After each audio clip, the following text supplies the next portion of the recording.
as protesters across the country and people who just want to exercise their right to vote are dealing with intimidation tactics by Trump supporters, Trump himself is ensuring that the White House is boarded up and the bunker is ready to go for Election Day. Now, of course, Trump is expecting some protests to take place. We're really uncertain whether there really will be any type of violence breaking out. But a lot of the fear regarding violence has to do with the possibility of Trump losing the election and his supporters losing their minds as a result. But nonetheless, he wants to give this aesthetic of, oh, we need to be worried about left-wingers and Antifa attacking. So federal authorities are expected to put back into place a non-scalable fence around the entire perimeter of the White House as law enforcement and other agencies prepare for possible protests surrounding the election.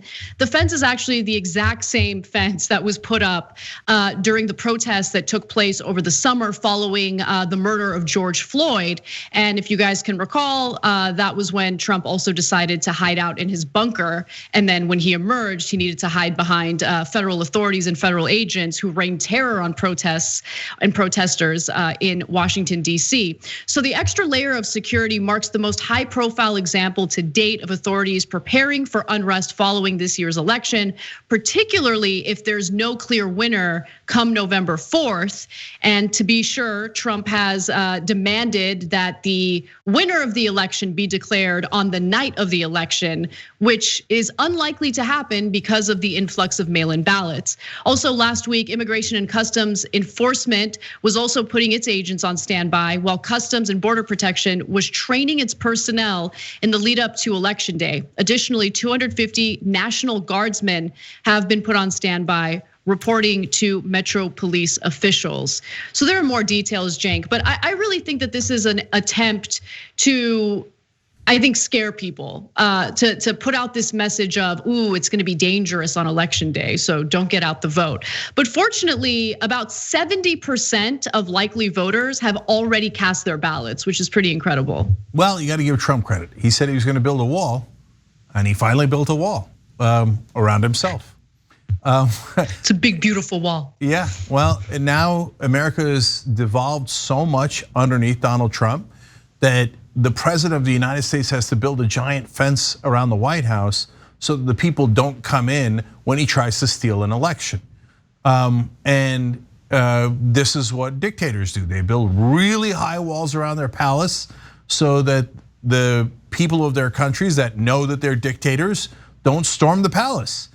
Maybe Trump will even get his wish. You remember there was a story about how several different people inside the Trump administration said that when they were talking about building the fence along the Mexican border, that Trump talked about building a moat along the entire border filled with crocodiles and snakes. And by the way, electrified fencing. And I don't know if he was gonna throw in sharks with frickin' laser beams on their heads. But maybe he could do it around the White House. Hey, we got some mother effing snakes at the mother effing White House apparently, if Trump gets his way. But this is not how a democracy is supposed to look like. And Trump keeps saying, oh, wait till you see what happened in Biden's America. This is Trump's America. How does it look? It looks disastrous. And the reality is, if he does basically attempt a coup, where he has lost the election and he refuses to leave, likely the Secret Service or the military will escort him out. If they don't escort him out, they probably are gonna need that fence. Yeah, look, let me just be clear about something. I am not in any way waiting for anyone in any position of power to do the right thing. I'm just not.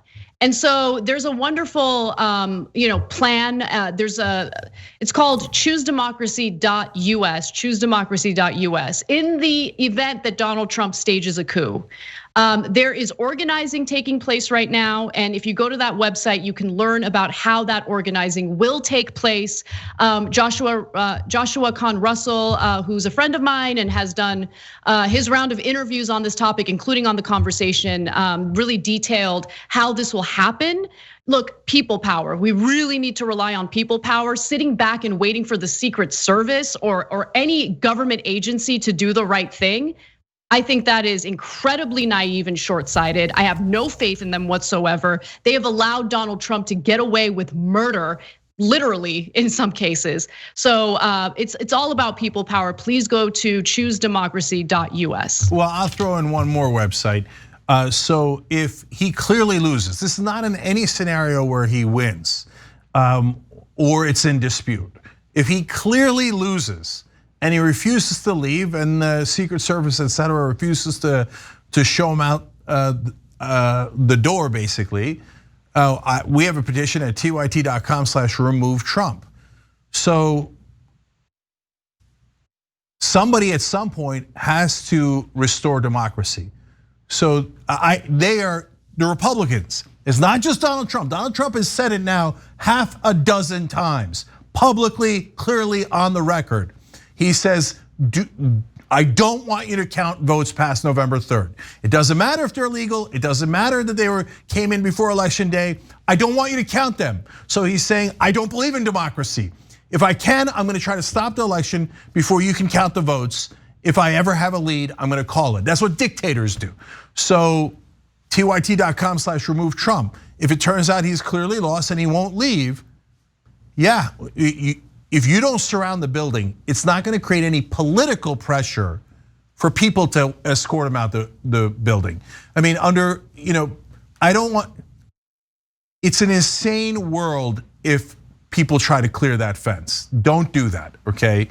But you need to show up in massive force to send a message if he's trying to do a coup and won't leave the building. Thanks for watching The Young Turks, really appreciate it. Another way to show support is through YouTube memberships. You'll get to interact with us more. There's live chat emojis, badges. You've got emojis of me, Anna, John, JR. So those are super fun. But you also get playback of our exclusive member-only shows and specials right after they air. So all of that, all you gotta do is click that join button right underneath the video. Thank you.